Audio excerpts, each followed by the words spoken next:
Well, hello, everybody. Welcome to another installment of Show to View with Mike G, the show of life, the show of Ecuador, basketball, playing drums, and so much more. Today, I finally sit down with one of Austin's best and favorite people, Sebas Cajas, as he's worked for Veracruz Fonda. He's been in the hospitality industry for quite some time, first in Ecuador, now in Austin, Texas, and just opened a few weeks ago La Mezca, which is in that same area of Austin, but focuses on mezcal and Mexican spirits and cocktails. So we sit down, we talk, finally, the life of the party. Maybe that's what I'm going to entitle this episode. But without further ado, I hope you all enjoy this great conversation with Sebastian Cajas.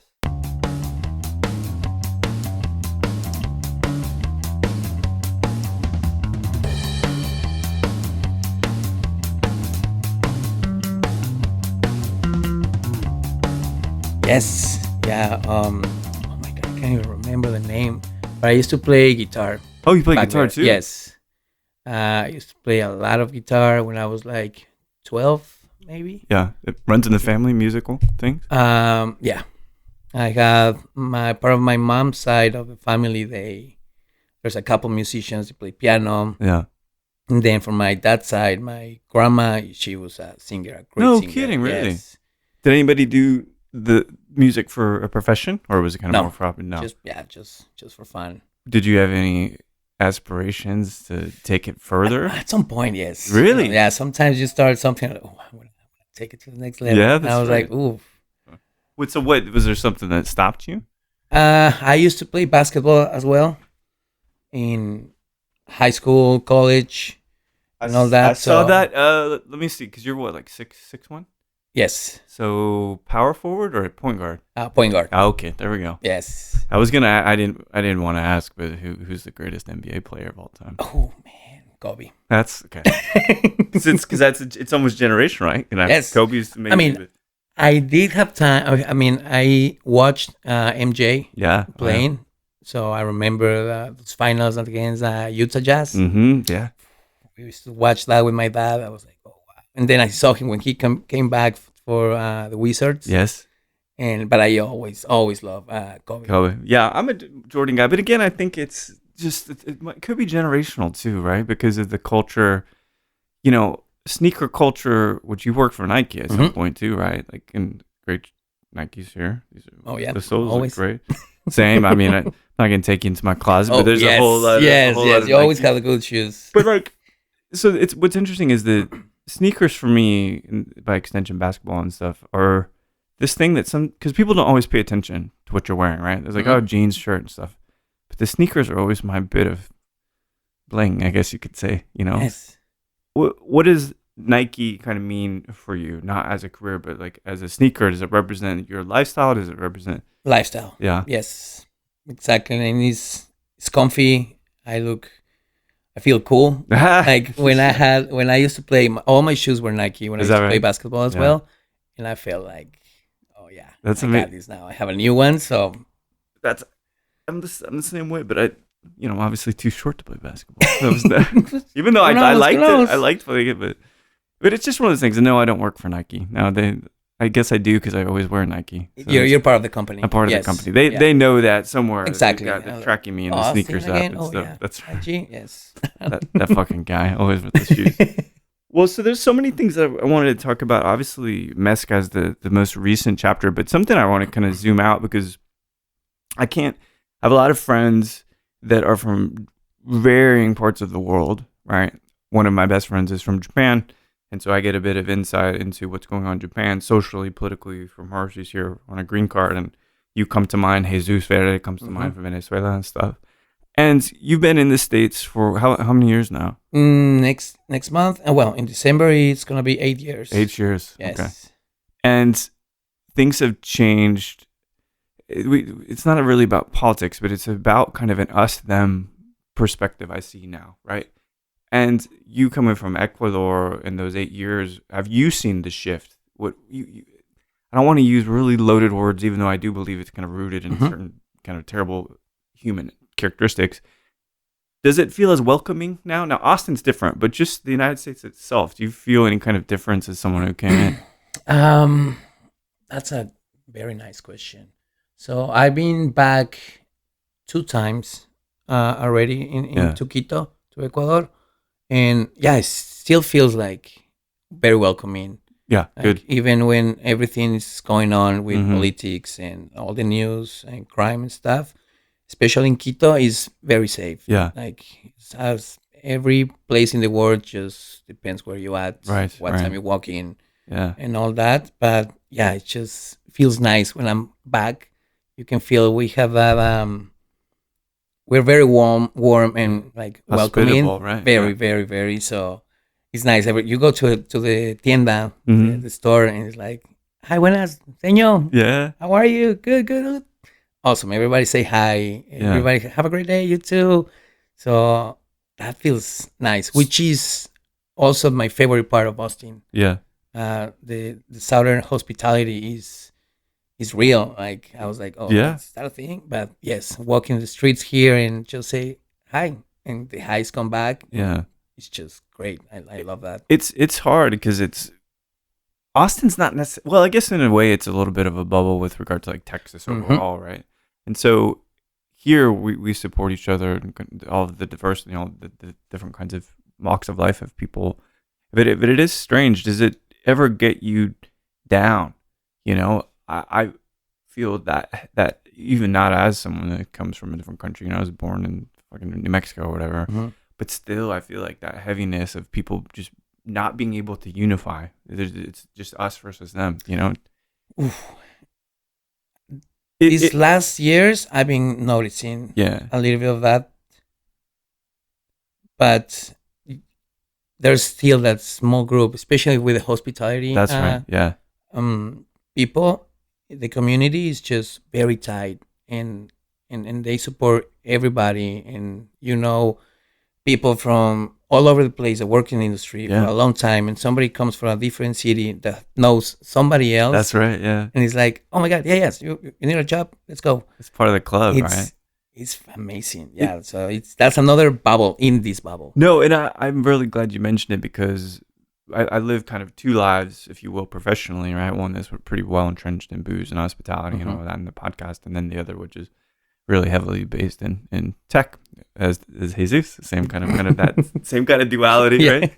And I am always, every day, thankful for the people in the hospitality industry that are in my life, including now, my wife, and because they're kind, they do care about other people, regardless of where they come from, how tall, the color of the skin and stuff.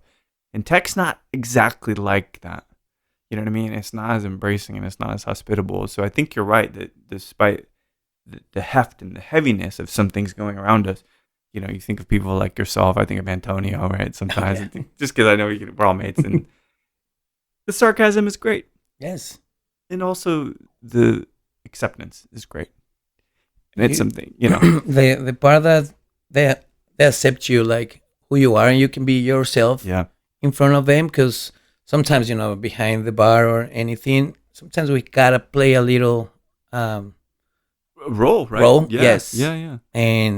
But with them in the industry, it's just be yourself, and there's no judging anything. So it's great. I feel I'm very grateful to be in a city that the hospitality is very, very big. Yeah. And very close. And it's important. It's really important.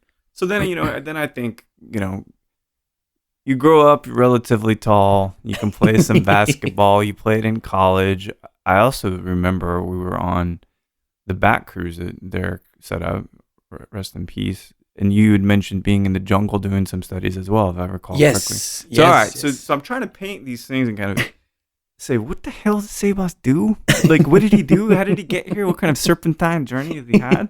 But so let's start with the sports, right? Was that something you were always obviously you get for college athletes anyway, you have to have the academic side, and if you're going to do the athletics. But was there a hope there that you would aspire and be on a bigger stage with the basketball? Yes. So what ended up stopping that or making that a possibility? I have injury. I have a hernia. Oh, no. Disc hernia. Yes. Really? Lower back? Lower back. And that was killing me. How did you get it? So I was very, very skinny when I was young, and I was lazy to go to the gym.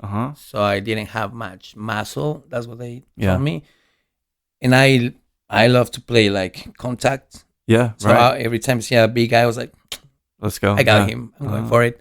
And that pressure and contact, just I didn't have enough muscle to kind of stabilize it. Yes. Oh, interesting. So one day I was just I couldn't move. Like my leg was because the pain was going down to my leg. Right. So yeah, I had to stop. Like playing just like that?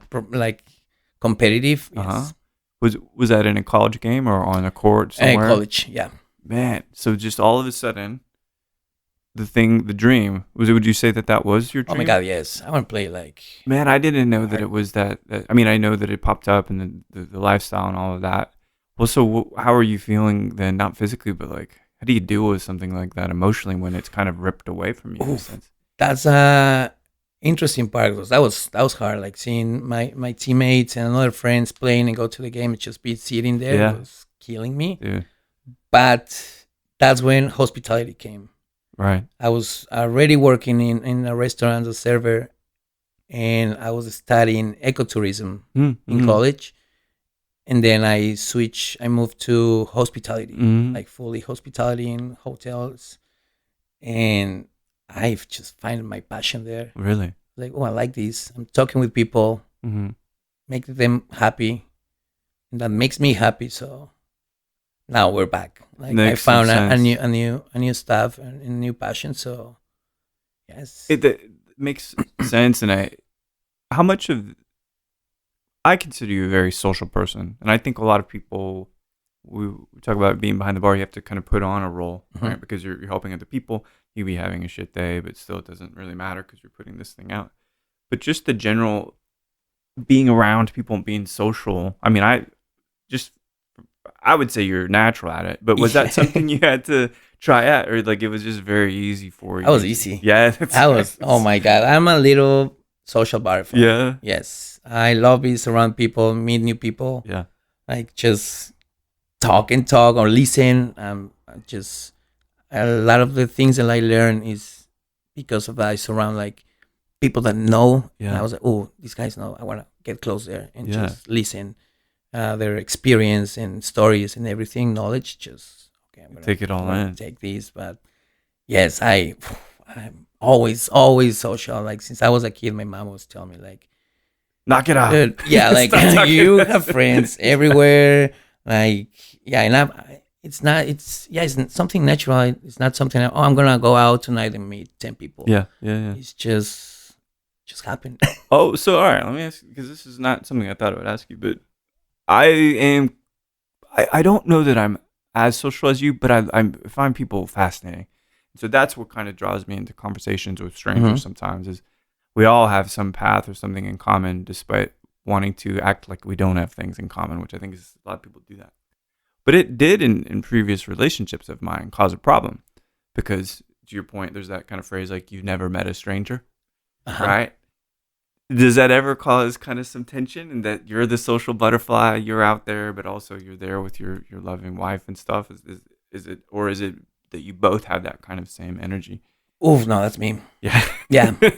That's me, and yeah, all the time. I'm the one always trying to meet new people, go to new places, see new things, especially in the industry wise. Yeah. So yeah, that's why the majority of the time is just me. Yeah. Is that kind of like the way that it works better? Is like, Sebastian, just go out by yourself. Is that yeah? No, but I mean it makes sense, you know. And it takes, I think, for people that are that social, like you have to have a partner that really understands that is merely about the act of curiosity, you know. And you've traveled a lot, I think. Yes. How do you like to travel? And what I mean is, to me, it seems like you're an outdoorsy guy. Oh, I love nature. Whether it's hiking, and maybe the back is better, and you can do stuff like hiking and things. And then the jungle, which I think you said you were studying bats. Bats. I was catching bats down there. Catching bats. I want to hear a little more about this because I thought that maybe that's academically what you pursued, some kind of working with the environment or protections and things like that. But so how did you get involved with working in the jungle with the bats? So that was my second year in college when I was in ecotourism. Yeah. And still playing basketball then, right? Yes. Okay, got it. Still play basketball, and we had a field trip to the jungle for the first time. Wow. And I was just like fascinated. I was like, oh, this is so cool because the jungle is just so alive. What is the jungle called in Ecuador? Bueno, la Amazonia. Oh, it's Amazon. Yeah. Okay. Oriente as well. Okay. So yes, we went to Cuyabeno, which is one of the reserves there. And it was just fantastic. You have all those canals of like the rivers, birds all over the place. I was obsessed with birds. Oh man, me too. And all the noises, the nights, hikes, like it was great. And in that trip, one of the teachers from college was also there catching bats. Oh, okay. So my teacher knows her. So she was hiking with us and stuff. So I was once again talking with her. I was like, tell me everything. That's right. So why don't you have a podcast? I tried a couple times. Did you? Some friends were like, you should have a podcast. Sure. Takes a little bit of work. But then, yes, I was like, oh, can I help you? You need help sometimes or tonight or anything? And she was like, oh, I have this trip to Yasuni, which is a very big part of the jungle in Ecuador. It's very important. Yeah. And I think now they have some hotels or hostales. Okay. But back then it was just the college station and for really investigations and all the stuff. Yeah. So like an outpost. Yes. Yeah. So we went there. She was like, "All right, I'm going in November." I was like, "Put me in, coach. Let's go." So it was me, another of my classmates, Anna, and her, and that was. How long did you stay out there? Like a month and a half. You were living out there for a month? Yeah, in the station. That's amazing. Great. Do you like being? Because that's, I think, for lack of a better phrase, kind of off the grid, right? Like, you're not checking your seat. I'm sure you get self-service, or am I misunderstanding? Yes, in the station we have Wi-Fi and stuff, which. The technology wasn't that big. It was more like what was the name of the messenger? Oh, like AIM. Yes, instant messenger. Yeah, and it was just that. But that disconnection, I always like to be just there. But it's interesting as well because I also like comfy. Yeah, like do you think in equal parts? Because I prefer more comfy. More comfy. So probably like 60-40, 80-20, something like yes. that. And that's when I realized as well that I wanted to do hospitality. Is that right? Yes, because after a couple of days, I was like, well, I need my AC. My bed is kind of...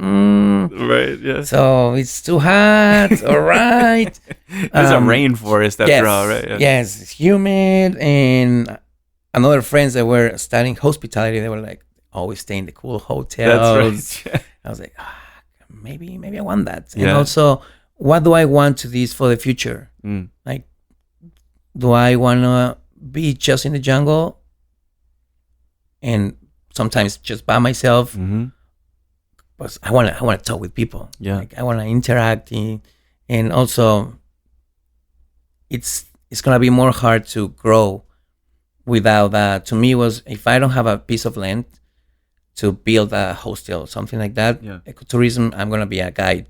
Oh, I see. For a long time. Yeah. Meanwhile, hospitality has more chances to grow and do something fun, you know? It makes sense. So now, because we're all plugged in, I mean, you've had a lot of interviews lately with you know, Veracruz Fonda and with Mezca and stuff. And again, we'll talk about that. But you need more time away now? you find that with more technology that like you actually like I actually want to be offline for a little while? Ooh, yeah, but it's hard. I know it's very hard. Well, especially for you right now, it's hard. You guys just opened, right? Yes, and yeah, social media is being insane. But I do need like sometimes a little break. Yeah. So I just watch TV and stay on my couch, play video games, Yeah. and just there's days that I want to talk with anybody. Yeah, right. Like, or even like Sundays at the end of the week, my English is just start like breaking a little bit. Really? Because my head is like I've been talking so much. Yeah, yeah. And I don't. I'm glad I caught you on a Thursday. Then. Oh, okay. Yes. Yeah, great timing. Oof, that's like right in the middle. Like just starting to break out. It's not too bad just yet. Well, what Still got it. What kind of TV comforts you? Oof, The Office. Yeah, I was gonna ask. Yes. Something, anything like that. I love Marvel movies. Yeah. Okay. Superhero stuff. Yes. You a comic guy then? Yeah. Yeah. Okay. You collect them or just read? No. I read. I used to read them a lot when I was a kid. Yeah. I find a couple ones here that I have in my house. Yeah. But no, haven't dedicated much time to that. Same. I can't say much of a I was always a movie person, when I was. Oh yeah, you are. If someone knows that about me before they meet me, then like, okay, I guess it's pretty evident that. What about getting out of town? Is that something also important to you? So I get Sunday, the kind of the couch days, the TV that just makes you feel easy. But do you need to leave town too? Do you hit your kind of threshold at some point? You're like, I got to go somewhere else for a little bit. Yes. How often? Because does that happen to you kind of a couple times a year or once a year? Or? Oof, trips. Oh, that's a lot. It's probably 4 or 5 times. Usually also go visit my in-laws in Phoenix. Oh, they're in Phoenix. Yes. Okay, cool. And just travel around. Like we went to Puerto Rico this year, which that felt nice because that was in June, maybe.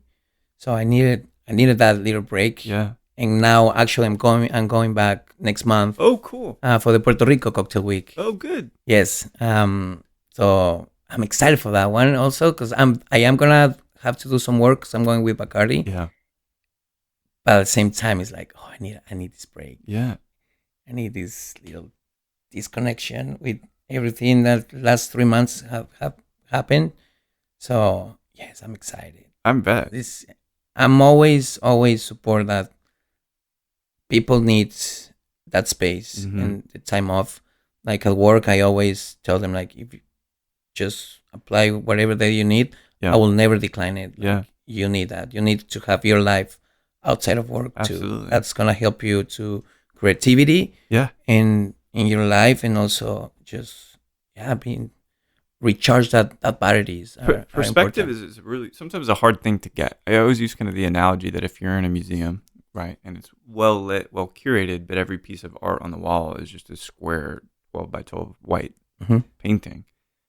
Where are you going to get any contrast? Where you're going to be able to get perspective? Because eventually it all kind of start blend in. Yeah. And maybe there is something that's like a light yellow, but you can't see it. And I think travel, at least for me, or taking time away from work, even sometimes just sitting on the couch too, but that's like the perspective to get. So I'm glad that you kind of support that. Oh God, yes. The other folks. And I always tell them like, just go there and go to every bar. Yeah. Like don't do the touristic part. Yeah. Like go where the locals are. Yeah, right. That's the right way. You're gonna try those flavors. You're gonna see that culture directly from there. So I think it's a great way to, because actually that when I was asking like, how do you travel? But I didn't mean by bus or by car. Oh, God. You know what I mean, right? So like, yes, that I'm not much as a planner, trip wise. I just go with the flow. Like whatever happens, I look for a couple places, especially bars or restaurants that I want to go to that city, and after that, just go there, ask the bartender, see where you like to go. Yeah, that's exactly it. Food a big piece of your travel too? Yeah, you explore food a lot. Yes. Especially going to Puerto Rico, I imagine it's going to be quite amazing. Mofongo, yes. Oh my God, so good. I've never had one. Well, I've not been to Puerto Rico, but the only mofongo I had that was really exceptional was in Key West, of all places. Oh. I mean, it's close. It's pretty close. Yeah, right? pretty close. Actually, it is the southernmost part of the island. That makes sense. Like, I probably got touch. Like, I have a little rule. Like, I don't have Mexican food past California, Arizona, New Mexico, just Texas. The one state yes. for the border. Yeah. If there's below that, I mean, below. Above it. Above. Yeah. There you go, English. Above that, no. I don't trust it. That's funny. I don't trust. It's too far. It's too far. Yeah. No, I remember eating Mexican food in Utah. And you're right. It's it's different. I did try some actually like this last time, and I knew it. Like this is a long rule, but sometimes you gotta break it. I have faith. I was like, this is gonna be good. Yeah. I mean, where was it? I was in Colorado. Oh, okay. In Springs. What's the name? Oh, Colorado Springs. No, the other ones. Oh my. God. Steamboat. No. Song Springs, you know. Yeah. Colorado. And then I saw this Mexican place. I was like, ooh, nice. Let's try some margaritas and see the bottles. Yeah, they have. God, they have a queso. That was a soup. I was like, a cheese soup. All right. It's hard. It's hard to get that good Mexican food. Although there are some spots in Colorado that do it pretty well, but few and far between compared to kind of Texas. So in this whole journey, I was trying to find the event that kind of connected you to Texas and come into Austin. Now, you mentioned meeting your wife at Volstead, that indicates you probably were already here in Austin, but what first brought you to Austin? My mom. Your mom was living here? Yeah. I didn't know that. My mom lives here. How long was she living here? I think now it's 10 years. Maybe. Oh, okay. Wow. Yes. And she was the reason that I'm here. She was that from Ecuador to Austin? Yes. What brought her to Austin? Her husband. Oh, English. No, that's right. Yeah. Okay. Yeah, she moved here. She was going like on and off while she was in Quito. Yeah. But then she left, so I was there, and she always asked me like, "Hey, Sebas, you wanna come?" And I was like, "No, I'm good." Oh, really? I was doing great there. I have a cool job, so life was good. Mm-hmm. But then when I lost that job, I kind of see the reality of what was going on in the country, like how hard it was to find a job. Mm-hmm. And I tried. That was a whole year without like a job. So I did a couple gigs in bars. I even work in the office. Oh, really? With insurance, selling insurance. Yeah. It's so hard. You know Roberto, right? Yes. Same. He worked in insurance too. I don't think people realize, but like it just happens like that. Yes, I passed through that. And it was so weird to have a Monday through Friday job, has holidays off. I was like, wow, we're off. Yeah, like, okay. I don't know what to do with that. Yeah, what should I do? But that lasts like 2 or 3 months. Yeah, I couldn't do it. Like the office of being in front of a computer, just too long. It just drives me crazy. Understood. And then I finally have a job, and I call my mom like, "Hey, I got a job, blah blah blah." She called me 2 minutes after, like, "You want to come here?" You know what? Yes. I didn't even think about it. No like, kidding. Yeah, let's do it. Like, come here for 6 months. You save some money, because I wanted to go to Spain to do a master. Oh, what field? Hospitality. Hospitality as yes. well. Where's the Barcelona or Madrid? Madrid. Oh, beautiful. City, yes. Yeah. So that was my plan. I was like, all right, I'm gonna come here, save money, go there, go back to Ecuador. Got it. That was my plan. I came here for that reason. It didn't really go to plan now, did it, Sebastian? Yeah. That's why I like to have plans. Yeah. But also just it's okay if you can, if they break them. Yeah. And that's how you learn. Yeah. You know, you gotta mess up. No, I think you're right. By knowing what you don't want to do, you know what you do want to do. Yes. And you gotta do something. You gotta go through some journey to figure that one out either way. That's how I end up here. Yeah. Because I say yes, and 2 weeks after, a week and a half after, I was in a plane. Oh man, that's very fast. I was in a plane I came literally with a backpack. Yeah. Yeah, I was like, all right. So did you stay with your mom when you got here? Yes. I guess, yeah. What does she do in Austin? She works at JCPenney. Oh, cool. Yes. Okay. So she's been doing that thing for about 10 years here. Yeah, and a little bit of another jobs before, like hotels and stuff. Yeah. But she was the one that kind of guided me. Was like, all right, come here. You have potential. You have a good chance. Like, start over. And I'm going to say this because I think it's really interesting and telling, right? You really appreciate your mom. You really honor her a lot, you know? And I think that that's really amazing because honestly, there's not a lot of us around me in my circle that really do that. But all the pictures and stuff, man, like it's really amazing that you guys have that kind of relationship. And so, how did you know you were going to stay? Was it the love that made you stay, or was it the Austin? I saw the potential. Yeah. Like when I started working, I was doing like what's the name of these? Well, something I came back, but hotels. Yeah. Like back in the back of the house jobs. Okay. Yeah. And I was like, I see the restaurants, and I always look like the bars when I was there, and I was like, oh, that looks cool. That's different than in Ecuador. Like, I wanna do that. And yeah, I saw that potential that I was like, I can do it, and I think I can do a different, in a different way, in my way. Yeah. So after that, working in those events, and I got my green card 4 years ago. Okay. So I was like, all right, now I can do it. Now you can hang around. Let's find a job. Yeah. Let's find a restaurant, a bar. God, it took me 3 months. Man, no kidding. Dude, it was so hard. I was having like flashbacks, like, oh, this is like Quito. Right. It's gonna be another year. Nobody's gonna hire me, and because I didn't have like the experience here, I just have in my resume what I did in Ecuador. You think that was kind of holding you back? Yes. Okay. They were like, oh, but you don't have experience. Like, let me just I'll try. show you. Yeah. Let me try. Let me do a stage. Let me stage. Just I don't care. I do put anything. me in, coach. Yes, literally. Yeah, right. And then I end up at El Alma, Bar really? Springs. Yes. I didn't know that. Yes. They will always have a little space in my heart because they were like, yes, the same day. Like, all right, that's amazing. Let's do it. And then that's when I started. I started as a server, did behind the bar and managing the floor as well. Yeah. And yes, that was the whole beginning. When did you? Because one of the things too one thing people they just kind of try to put this in the most delicate way possible, but they're like, if everybody that's into mezcal, I'm trying not to say this, but you work in a Mexican spot, so let's put it that way. So they're like, oh, Sebas, obviously he's Mexican, so he loves. Oh God, yes, like, I get that. I bet you get that a ton, right? But, is that or Indian? Man, how nice that would be to just get mistaken by a whole different country. But to me, at least, it feels recently in the later chapters of your career, you certainly have found yourself drawn to agave. Oh yeah.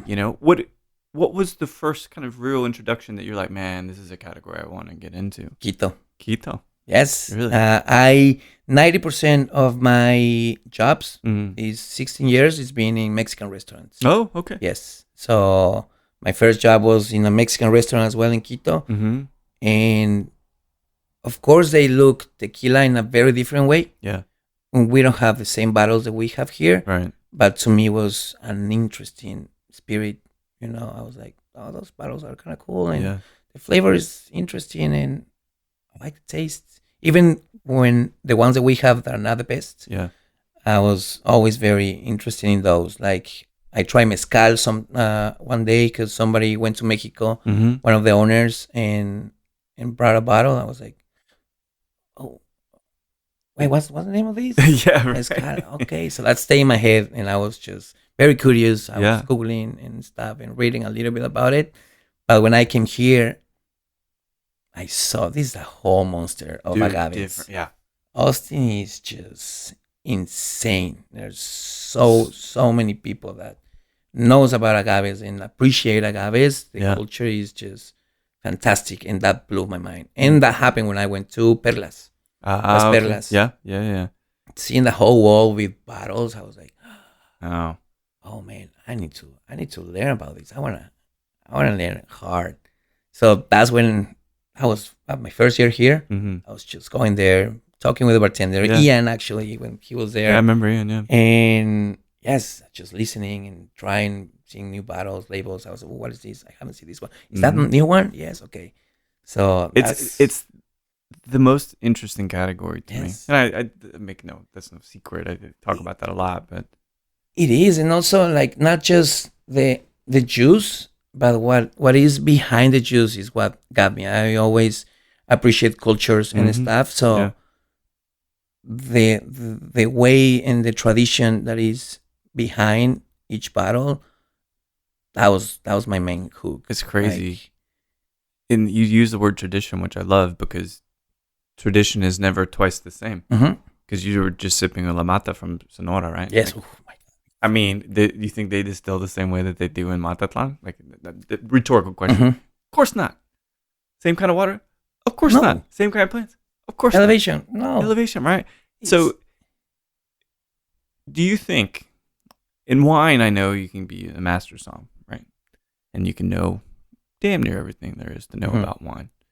Do you think, because I've got an answer, I've got my opinion about this, do you think you can actually be a master of mezcal? Oof. No. No. I don't know. No, it's just, no, I don't. No, I want to just not be like a master of mezcal. I just want to tell the story of the people behind and the families. Yeah. That's what I'm, And, we'll go to some small pueblo and then we'll see that they're making stuff with agave in a totally different way. And you're like, okay, well, I got to add this to the book or else I'm going to be... Yes. Something pops up every time, So I kind of find that really interesting. So it feels like with the agave background, with those 10 plus years doing hospitality, the Veracruz Fonda, is that kind of the first more leadership role where you're kind of building a program and you're building a menu, which of course sets the stage for Mezca. But was that kind of the first job that did that, or had you had some other things? I did that something different in a small size in Ecuador. Okay. But of course, totally different world. And here I have all the tools. Right. And Fonda was, God, Veracruz is just that window that just they let me do be yell. I wanted to be loud and be like, hey, we're Latinos. Yeah. And we're doing things this way. This is our flavors and our traditions. Yeah, I love that. Come and see it. And that was very fun to do when they explained me that was the concept that they wanted. Yeah. That's when I met Frank. That's right. Panchito. Yeah. Oh, yeah. Great guy. Yes, and we were just sit down, and I remember we were sitting down trying to figure out, okay, where are we going to take this program to? And I was like, dude, let's bring things from Brazil, and Peru, and Chile, brandies, piscos, Ecuadorian agave, and all the stuff. So it was fun. He was always like, oh, yes, that's a good idea. And he support that as well, because Frank has also an amazing knowledge. Yeah, for sure. And he loves rum, especially with rums. He really loves rum. Yeah. He can have a podcast just with rums. I know. Yes. Wow, that's right. When I see Frank next, I'm certainly going to ask. But I want to talk. He's got a very interesting background, though, like in horse racing and stuff. There's yeah. So rum a little bit, but I want to talk about all the other stuff. But yeah, he's so excited about spirits in general. Yes, you can tell his passion, and that was cool to work with him and also Matt. Yeah, great. Because it was like the three of us. Matt also comes with a lot of knowledge and experience in cocktail bars. So I was just grabbing a little bit of both, just like, all right. And then Frank left and put me in charge, and I was like, all right. Were you ready? Yes. Yeah. I was like, let's do it. Bring it in. You've been watching this entire chance. I was like, yes, now it's time to shine. Yeah. And yes, the whole program is, to me, Fonda, it's a Mexican spirit bar, but also Latin American spirit. I want people to make sure that know that Mexico is not just tequila and mezcal. Yeah. They have so many other things. Sotol, Bacanora, Resilia, Posh, Mexican whiskey, Mexican gin, Mexican rum, everything. There's things to give, and also Latin America is not just Mexico. Right. Let me take you to a little tour of flavors and classic cocktails for all over South America, and let me cultural. I always get confused with that word. Yeah. Culturalize you. There you go. That's pretty good. Well, let's keep that one. You're now a guide.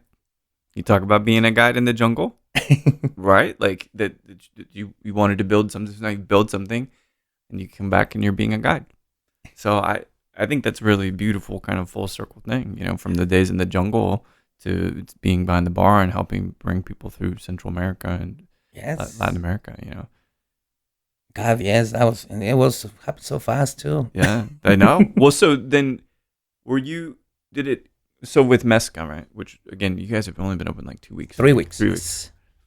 I was in San Diego, or else I would have been at the opening. But was it, you're at your, maybe not literally, but you're at your desk. You get a piece of paper. It's like, Sebas, we got a new concept. Can you build it? How did the project go? Like, was it like, we need you to fill the space out, you figure out the concept? What exactly guidance did you have?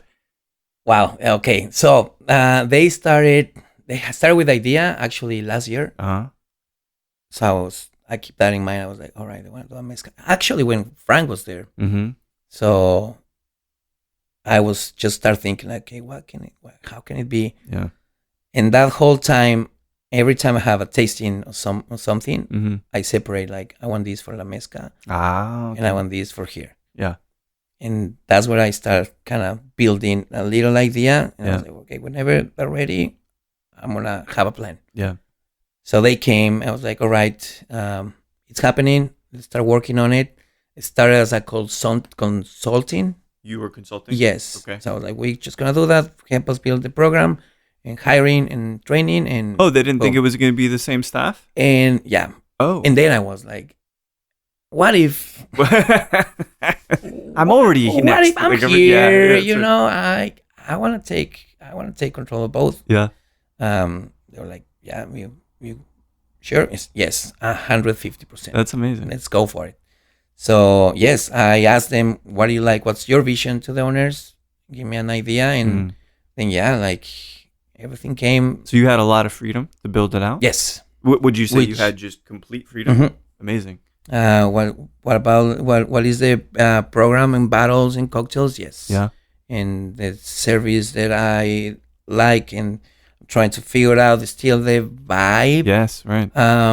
But yeah, cocktails, it was all inspiring, like Mexico City, Brujeria, Dia de los Muertos, and the battles, it's just the maestro. I want to spotlight the maestros, mezcaleros, and maestras, because actually that was my first idea for the menu. I wanted to make each cocktail for the maestra mezcalera, the bottle that I use. Yeah. So I want to contact them and have a conversation. What do you like? What's your favorite food, color, fruit, blah, blah, blah. And I'll make a drink with that. Yeah. And we're using their juice. So that's going to happen next year, for sure. That's amazing. But yes. So, all right. I know there's probably a bunch of producers that you want to talk to, maestros. Who would be among the first you would talk to understand what they like? I'm just curious where you go. Zina Cantan. Diana? Dianita. Yeah. God, my neighbor. She's so nice. Yeah. She's great. So nice. Man. I want to talk with her, and I forgot the name of maestra. Fanny? No, I'm thinking of... But yeah. Yes, it's because I got that connection with her because of the bats. Yeah. That was one, and then another one, she's Colombian. Yeah. So when I saw her, because we were there at the Sorbos Íntimos, yeah, and I saw her, I was like, wait, I saw her t-shirt, I was like, well, I saw that in an email. I have a meeting with you tomorrow. Oh, I didn't know that. That's great. Yes, and she was leaving, actually. She turned back, we were in the stairs, and she was like, oh yeah, I heard her accent. She was like, where are you from? I was like, I'm from Ecuador. Yo soy de Colombia. We were just yelling, having fun in the stairs, and I was like, all right, see you tomorrow. And it was amazing energy and very notable. And the juice is just insane. What they're doing there is just fantastic. So. I love that because I've talked, I got to interview her as well, and I kind of talked to, she loves dancing and music and stuff, and I can't even imagine how that would have to make it. Yeah. Right? So I'm like, well, would it be spicy then? Is that what that mean? It would be something that moves and shakes like in the cocktail. I think it's a really incredible idea and concept. So now that Mezca is open, and we're gonna. If you're there on Friday, we're gonna come in on Friday to kind of check the spot out. Yes. And what do you? So a lot of when you develop a product or something that you taste or something that you touch, a lot of it is, well, what do I want the person to feel and experience with it? So for someone that doesn't know Fonda, that doesn't know Mezca and walks in for the first time, what is it that you want them to feel? What kind of experience do you want them to have? Culture. And learning. Yeah. They're going to go there and learn something new. I think like we as bartenders, we are also teachers. Right. You know, we have that knowledge, and knowledge is just to share. You have to share. That's the key. And they have to know what are they drinking and why, and guide them to that nice path. Especially with agaves, there's that misconception like tequila is a party drink or blah blah blah. And mezcal is too smoky. It's a smoky tequila. It's like let's change that mentality and like, I don't like smoky. Okay, no problem. Yeah, I got a couple ones that you're not gonna taste any smokiness of that. And it's that I wanted them to know about how the bottle is made. And the stories behind the maestros, the families, the generations they've been working, like all that. Is it hard to balance? Because I think that's one of the most vital pieces of agave and mezcal in particular, is that it helps to know some of the story because you appreciate it so much more. Is it hard to balance the education while also putting out cocktails and having a busy service? Because it's two kind of different tempos, right? Yes. But at least at Mezca, what I've been noticing, people's just sitting there and just vibing, enjoying and vibing. So it's very controllable. Like we can control those things very well.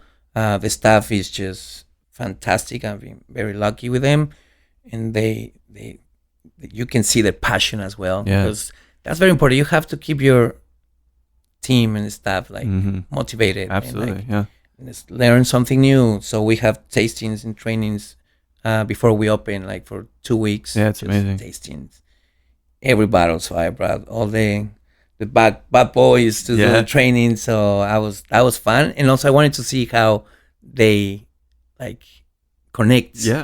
You know, and I was like, the first time I don't want to do let's talk about the rules and blah blah. No. Let's sit down and sip. And I want to see how you guys, because to me that's also what mezcality is, just to share and taste it. I know there's the tasting notes and all the stuff, but I wanna make mezcal like a love story. Hit the heart first and be like, oh wow, I feel connected with these. It's the most transportative of spirits too, so you're taken to a place whether you've been there or not. Like you're drinking the leche que from Sonora, right? Like they've had record periods of time without rain. What do you think this agave is going to taste like, man? Amazing. You know what I mean? Like, and it tastes like it's almost dead, right? It's so rich, but it's like I'm out here dying and like there's no water. Yes. And this is how the nature and then the maestros and stuff. It's really a big kind of story. So I've got a couple questions left for you, and I want to ask this one first. I always ask this question, but so let's say I'm gonna go, but you can't say Kobe. That's the only rule. So, can you say Kobe? Can't say Kobe Bryant. Oh, Kobe. Okay.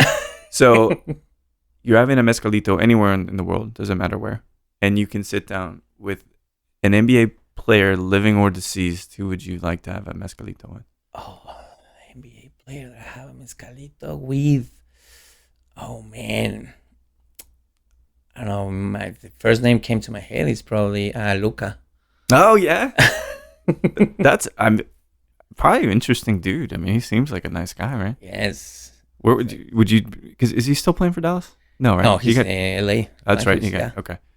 So would you do it in LA? I never been in LA. You haven't? No. Oh, yeah. I passed through it once when I went to San Diego.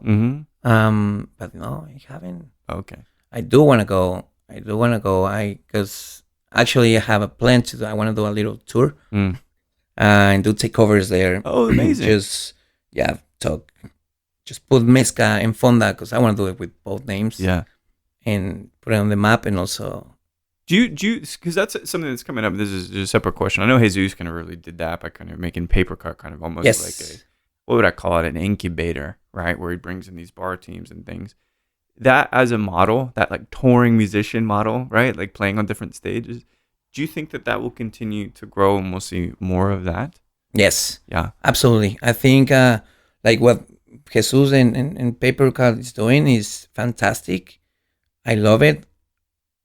But I think that's why I want to do it, because I want to make it like, this Mezca also do it, a Fonda doing it. Yeah. Because it's a lot of industry coming, mm-hmm. but I want that to be like for everybody. Right, absolutely. Like, and they can appreciate what's the guest bartending means. Because if you look at it, I've been explaining them, like, it's like instead of go to Oaxaca, you're going to have those flavors here. Like, imagine that. That's amazing. It's nice. And it creates better relationships, better awareness of brands and things like that too, and bar teams. Speaking of brands, this is my last question for you.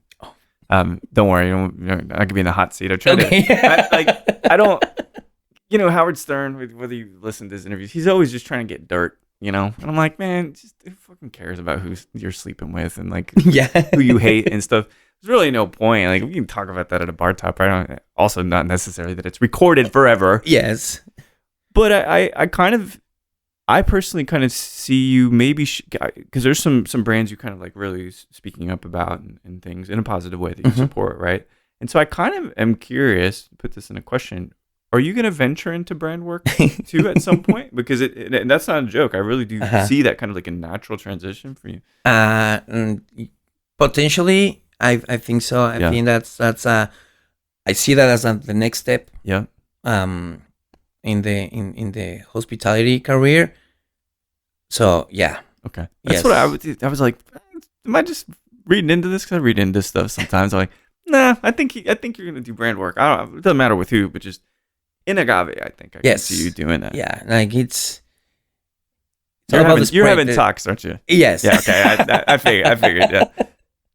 Yeah, but it's it's hard. I mean, I do want to learn. I love learning new things, and that's why I think that can be like the next step, and also experience to be the other level and the other side of the things. But yeah, I would love to. Like, I think it will be fun. I think so. Yeah, and I think it's gonna happen soon. If I was a guest, if I was a betting man, I would say that soon we're gonna see actually working for a brand as well. So I'm glad that we get to do this. I think a lot of people probably still want you to start a podcast. So by all means, if you need any, welcome to Cevita's Talks. But in reality, my voice has changed to do the intros and stuff. I've got to be. Oh yeah. So we laugh at it now, but what people probably don't know is that in fact my voice has changed in the way that I talk, because I'm always doing these intros and stuff. So, if you're looking for more of a radio type voice, you should probably start getting into podcasting. I can do that. No. Yes, sir. Welcome. ¿Cómo está mi gente linda de Austin? Claro que sí. See? Now you're cut out for it. You're cut out for it. Well, that's what all the ex-players do, right? They're sportscasters. Yeah. So you got the voice for it. But Sebas, I'm glad we got to sit down. Oh, my God. Thank you. That was fun. So, and we will talk soon, and we'll see you Friday. Absolutely. Cheers, mate. Cheers. Well, there we have it. Sebastian Cajas of La Mezca and Veracruz, Fonda in Austin, Texas, originally from Quito, Ecuador. He keeps making his mark here with his creativity. He's growing his kindness. And, I mentioned he's probably going to work for a brand. I don't know when, I don't know who, but I guarantee you it's going to happen. And if you run into Sebas, check out what sneakers he's wearing. So thanks everybody for listening to Show to View with Mike G. No matter how much you enjoyed the black unsweetened medium roast La Colombe, if I'm saying that correct, and that NFL Sundays are pretty relaxing, please keep dancing.